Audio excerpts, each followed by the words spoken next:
microphone or testing? Make sure get the mic test. All right. So whatever one is red, that's whichever one is red is live. Copy that. It is live. Oh, when you going in between cameras too? Yeah. Come on, shawty. She's doing it. Better get it. I love it. Teach them young. Are you ready? All right, we're going in 3, 2. What's going on, peoples? What's going on, peoples? Welcome to the BS of Entrepreneurship Podcast, Behavioral Science. Okay, Behavioral Science. Your partner, Frankie P. Maria P. And V. And I'm going to do the intro like it's supposed to be done. All right, can I take a deep breath? Guys, I'm trying to tell you, you are in for a treat. And when I say I think fire extinguisher, we're going to be putting out some fires, I think that's what we may need today. So let me tell you about my brother. And you know what I say, my brother? This is what I mean. This guy, when I got married, I've known this man so long, when I got married, he made my tux for me, for my beautiful bride. But he's a world-renowned designer. He's an entrepreneur. He's a father, a dad, a black man who's a dad. But more importantly, he's a God-fearing man. Let me introduce you to my man, KAS. What's up, brother? What's up, baby? What's up? Yes, sir. Yes, sir. Yeah, let's give it up, That's a beautiful lady.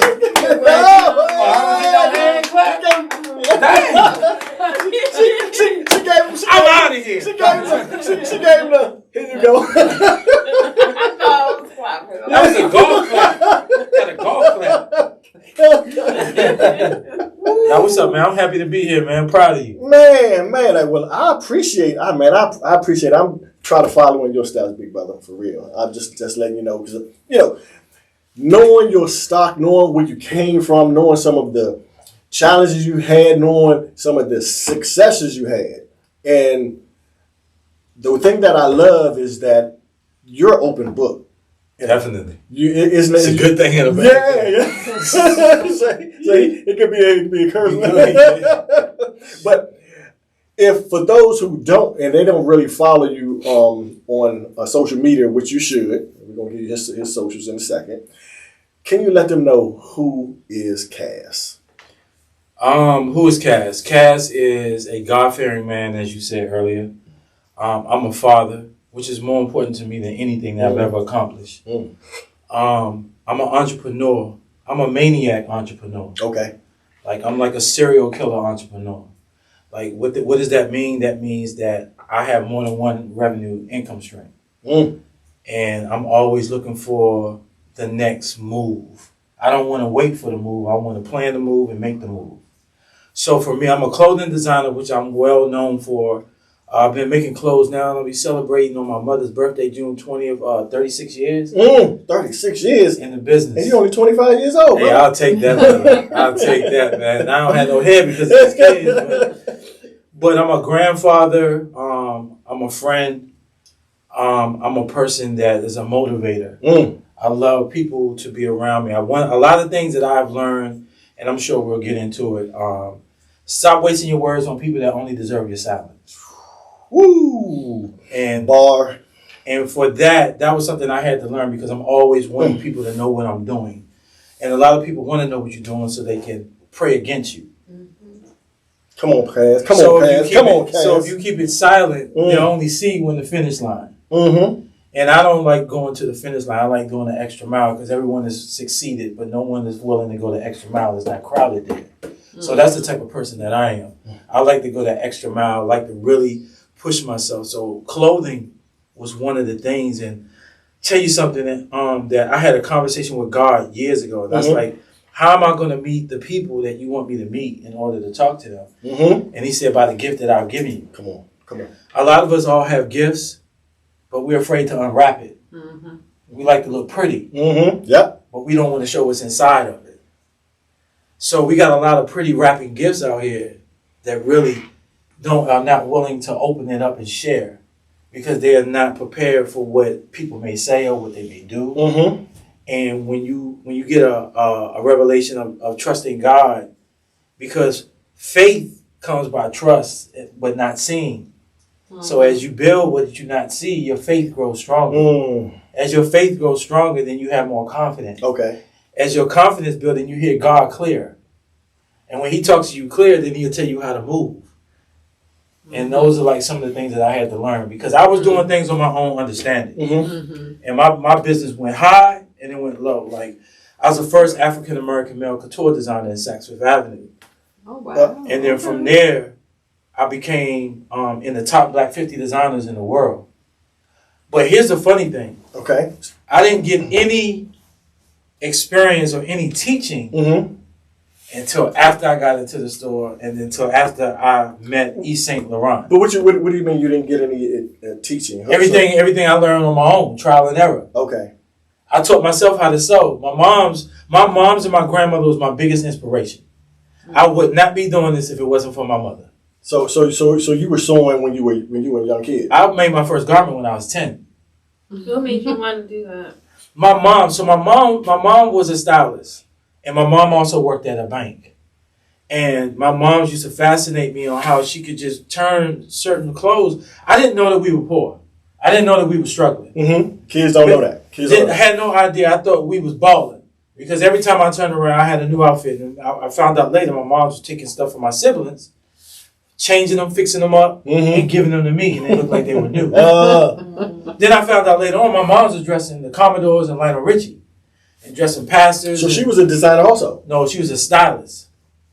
So she would create, and then she would get the designer to make. Oh, okay. I'm the one that went and started making the clothes. My mom got tired of me messing up clothes, fabric, and stuff. So I said, "Look, can you take me to the thrift store?" Okay. I would go to the thrift store, buy suits, gowns, shirts, stuff, flip them over, and see how they were made. Take them apart and learn how to sew and put them back together.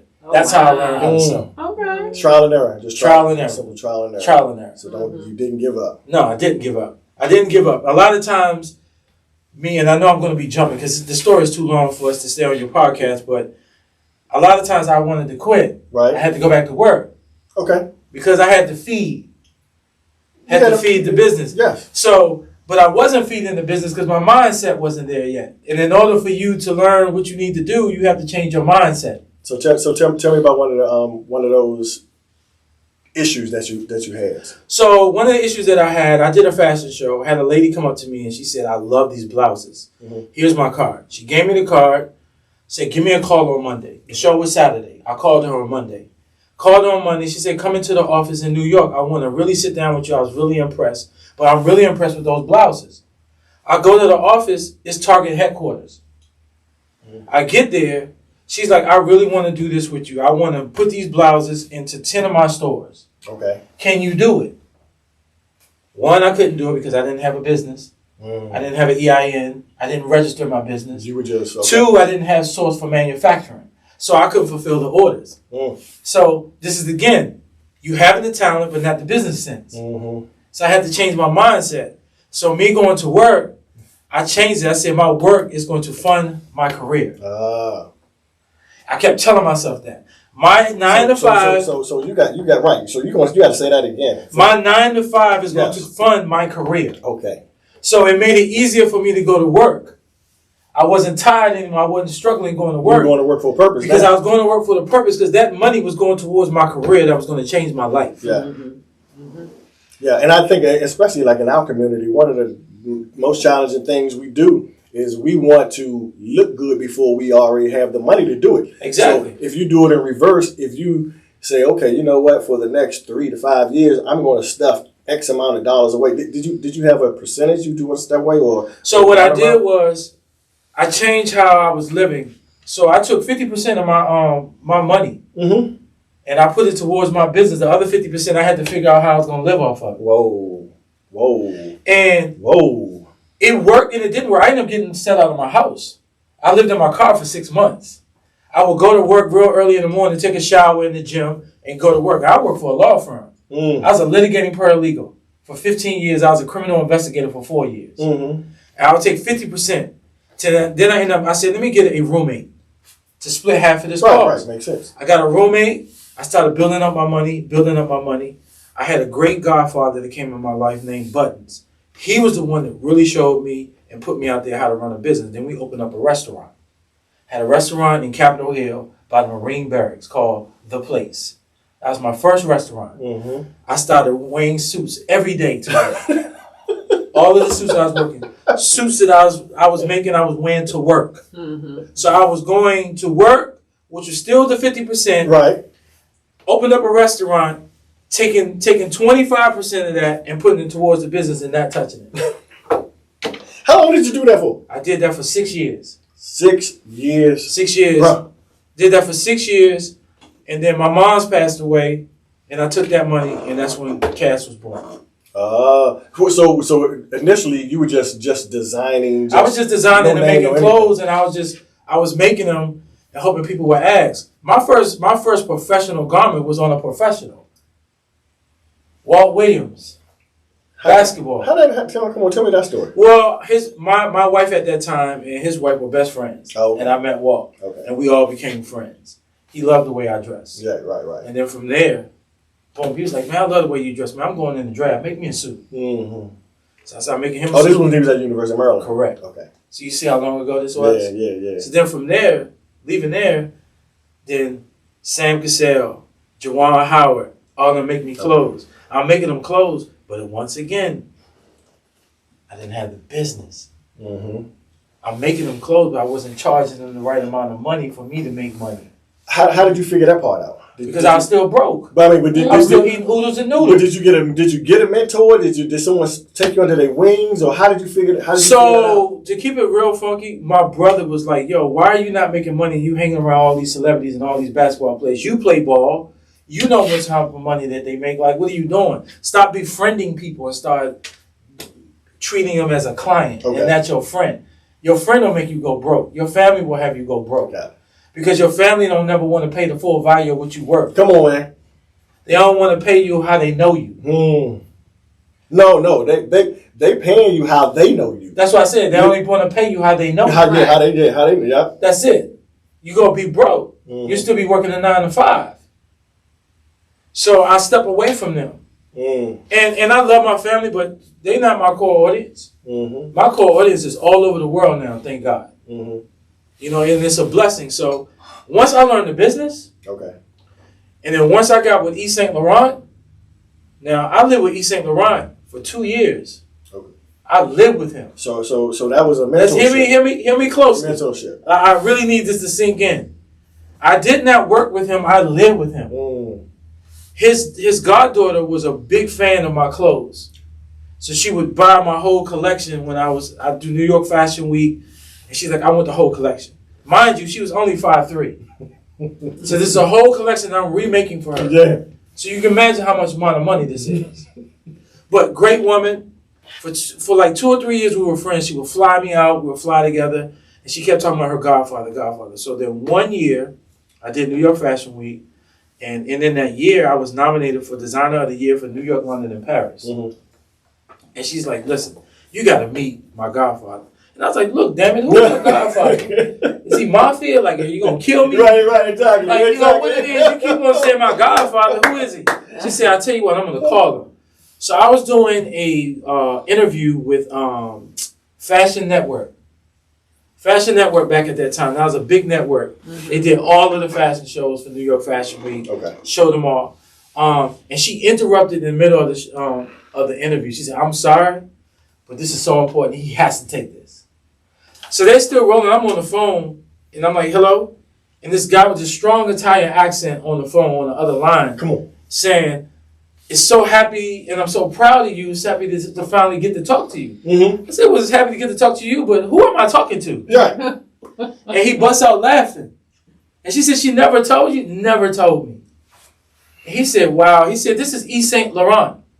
My face was like, wow. So what was that experience like living? I'm assuming you were living and working. So listen, hold on. So I'm gonna tell you. I'm gonna get. So then I'm sitting there and I start crying.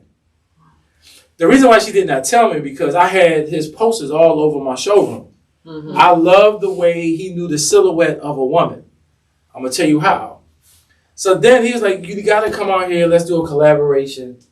You know, let me know when you come out here. I'll fly you out here. You can come out here for a couple of days." Mm-hmm. Like what? Yes, immediately, immediately. And then a couple of days turned into weeks turned into months. And then my team was like, look, man, I understand that you out here, but you still got a business to run. I said, listen, let me tell you what Oprah said. Oprah asked me, Cass, are you a business owner or are you a corporation? I said, I'm a corporation. I had 100 people at that time. A little over 100 people employees at that time. Mm-hmm. And she said, good, I want to take you on tour with me for about 8 months. Can your business survive without you being there? So you gotta say that again. She said, what now? I'm gonna take you on tour with me for 8 months. Yeah. Can your business survive without you being there? And I said, 8 months? I said, no way. She said, then you're a business owner. Because if you have that many people working for you, there's no reason. She said, I could never have to go back to my office and I still make money and still operate as if I'm there. Mm. And that changed everything for me. Mm. Mm. Yeah, that changes it right there, right? Just hearing her, that's a mindset. It was I can't think of the book, and it talked about going from being a worker, yes, to being a business person. It's like being a mom and pop shop. Mm-hmm. You ever remember you go to the grocery store and they there every single day, never taking a day off? Right. Yeah. That's real. Right there. There was some of the gas stations. Yes, you see them every day. They never take a day off. We had to operate like the Asians. The Asians will open up a store, they will run until it's run, and then they'll bring in their families, their kids, then their kids run, then they'll go open up another store, and it's generational wealth. Mm-hmm. We're not doing that. Mm-hmm. We're not doing that. So when I got with East St. Laurent, that's when my whole life changed. Because when I came back to the States, everyone was like, who's this black kid that was living with East St. Laurent? Mm-hmm. And I just started busting them out the box. That's when I started working with Rihanna, Keisha Coles, Alicia Keys. Mm. I did Trey Songz. I'm the first designer, stylist with Trey Songz before anyone knew him. Okay. Created his style, Trey Songz. Then I started dressing people on TV. I did The Wire.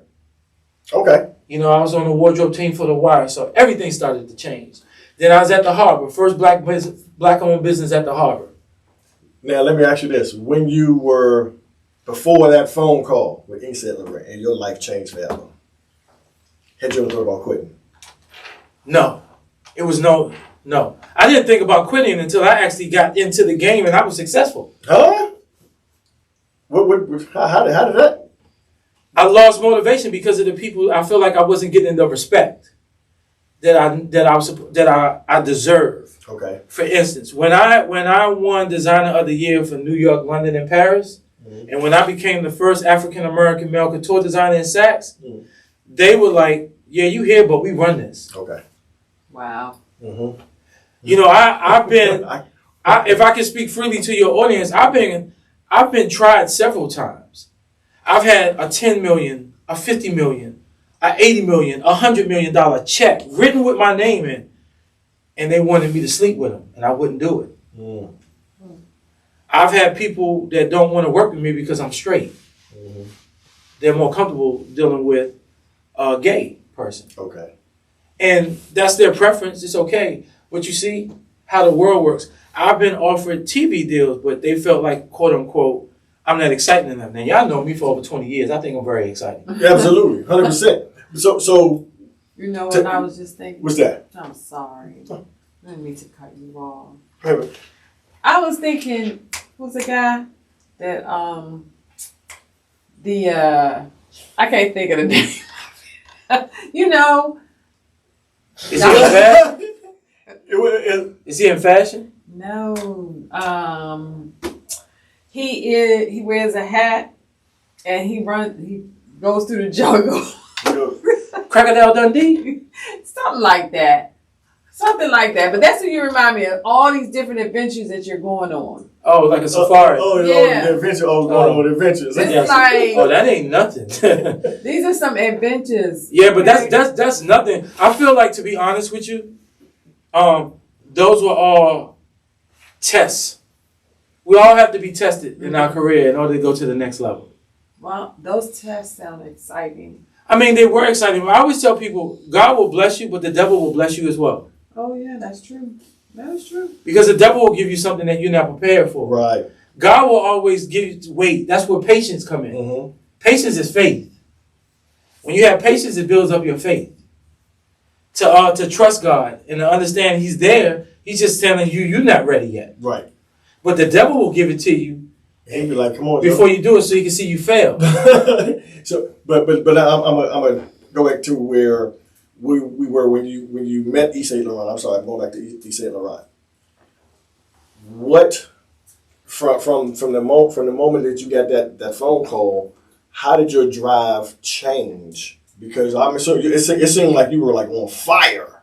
I was. You just you're just over the top. I was. And then when you got to that part where it started just plateauing, did you come to a plateau or? I came to a plateau because I became more popular than me being a designer. So the popularity is what they wanted more than my clothes. Okay. And I started losing the love for it because they wanted me to come and do certain things that I did not love. Meaning like compromise my brand. Okay, so you were getting ready to hit on because that's what I was going to ask about that $10 million or whatever. It doesn't matter. The number doesn't matter. It could be 30 cents on it. Correct.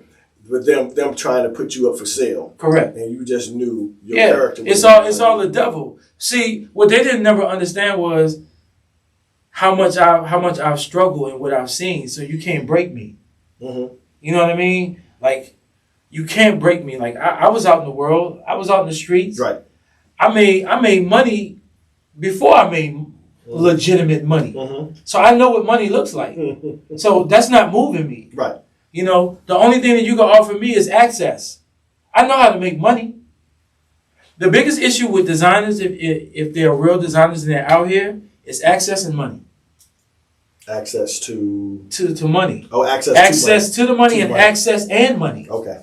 See, the money will give you better access to fabric, to being able to create things and having fabrications and creating your own fabric and things like that. So if someone is a new designer right now and they're stepping out, what would you tell them? Stop rushing to be known and take your time to be remembered.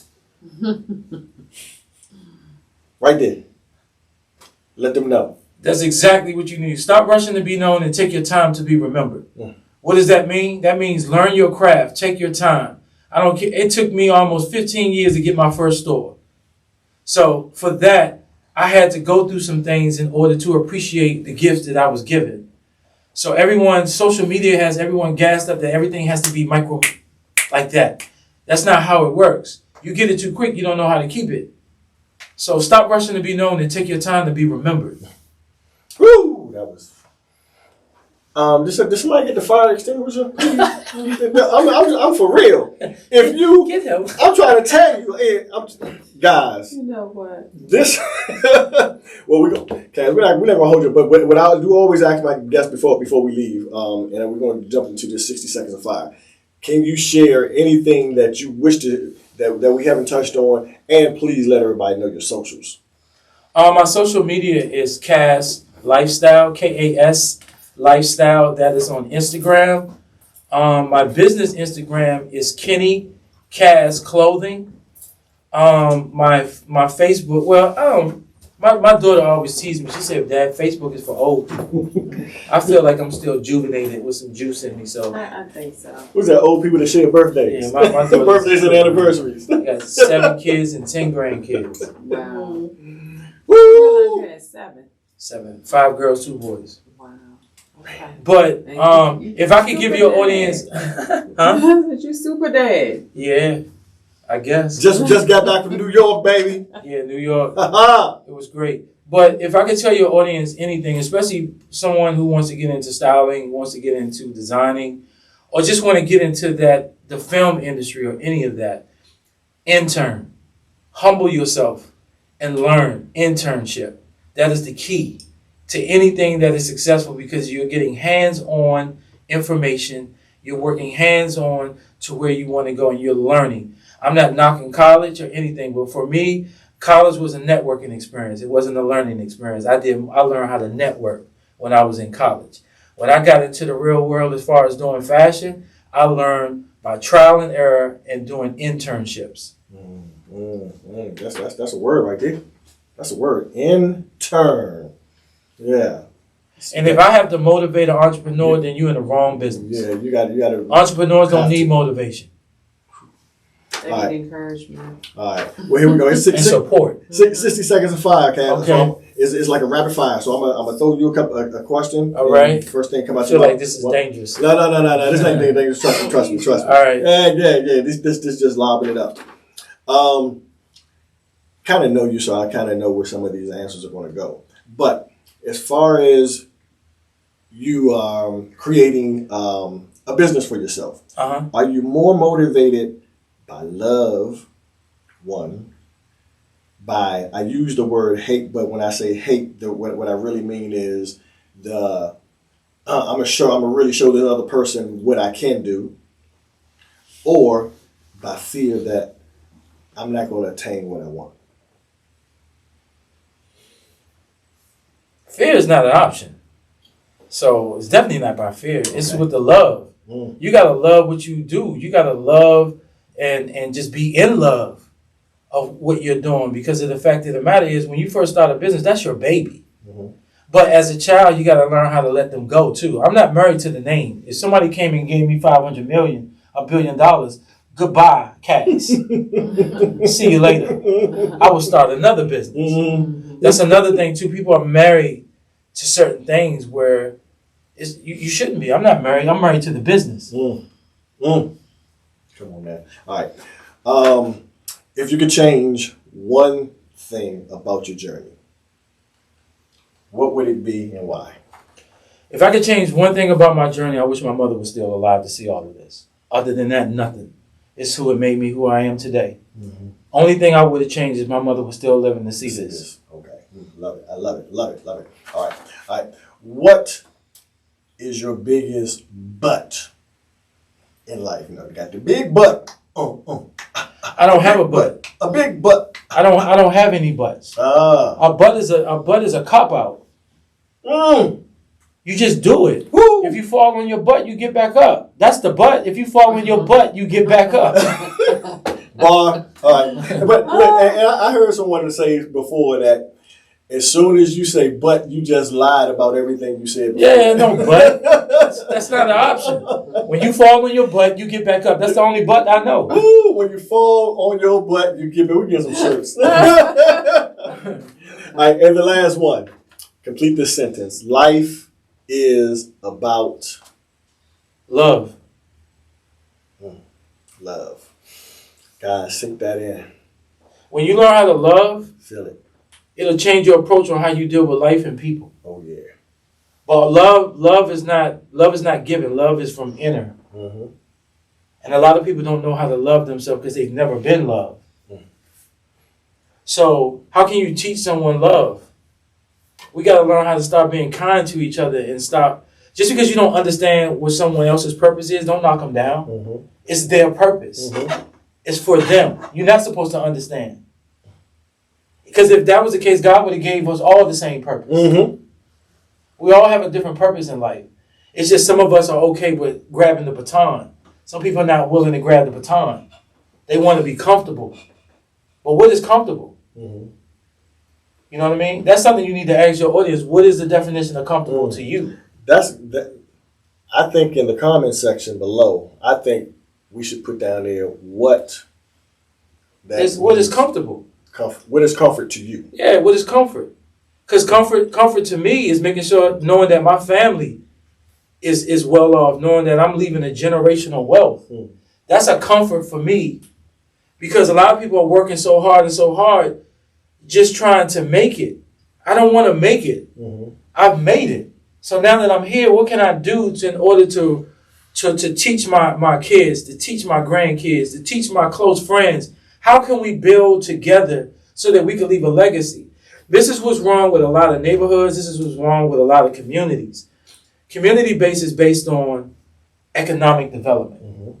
When you have economic development comes from one, first understanding who you have in the office. You can't worry about the White House. The White House is not worrying about us.